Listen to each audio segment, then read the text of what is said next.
Will I be able to afford my mortgage? Am I going in and over my head? And will my lifestyle need to change?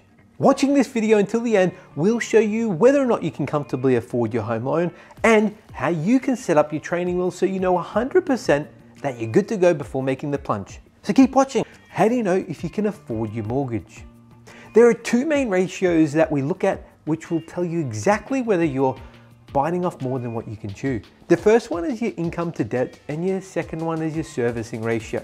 Let's jump in and look at our calculator so you know exactly what those are for you. Okay, awesome. Now we've got Mary and Jane and they're a couple looking to buy their first home. We have Mary, who's applicant 1 or A1, who is earning $50,000 a year, and we've got Jane, who's earning $45,000 a year. They're looking to buy a home for around the $500,000 mark and have a $50,000 deposit. And this is how you complete the calculator. So if you're wanting a copy of this calculator, the link is in the description below and it'll do all the hard work for you.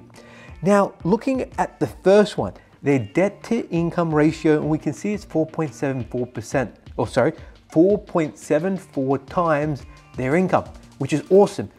What you want to do is you want to be under 6 times because the bank is looking at this, and if you're over it, can increase their scrutiny.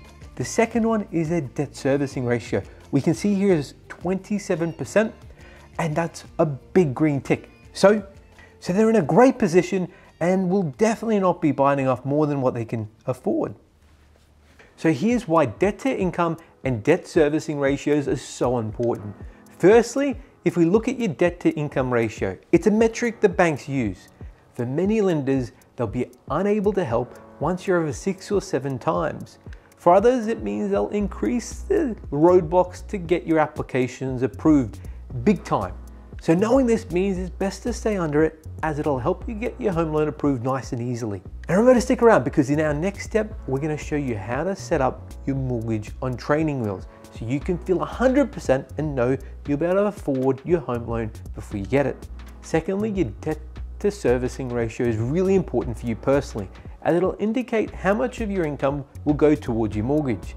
And here's the thing, the last thing you want to do is have a mortgage but no life. It's just no way to live. Buying your first home shouldn't mean the end of the finer things in life, whether it be holidays or eating out. So by keeping your total debt to servicing ratio at 35% or less, it'll mean you won't have to do this. 2, your mortgage on training wheels. So now let's set up your mock mortgage, which is essentially a pretend home loan, which will let you know if you're really ready to buy your first home, or if you need to reduce the amount you're looking to spend on a home. Now let's jump into our calculator and see how you can do this. Okay, great. Now we're in our mock mortgage calculator. We've got Mary and Jane's scenario here once again. They're looking to buy $500,000 and we put that in section 1, and they're currently paying $1,500 a month in their rental expense.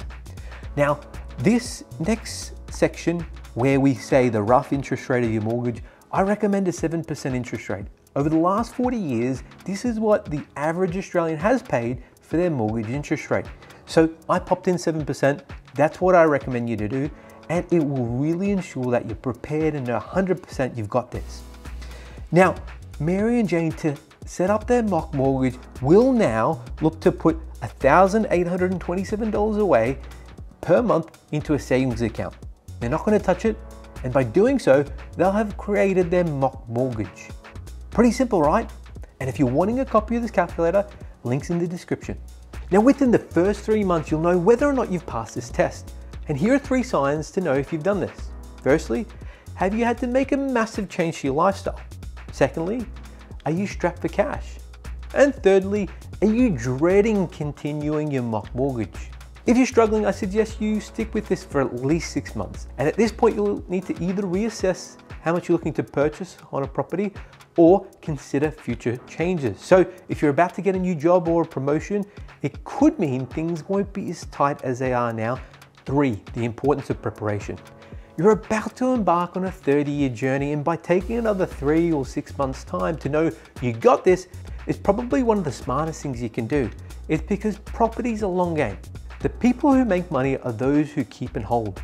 According to CoreLogic, on average, it takes 8 years to return a profit on property. And it's by borrowing less than you can handle which will help you do this. It's always hard to think and prepare for the future, which really is an unknown.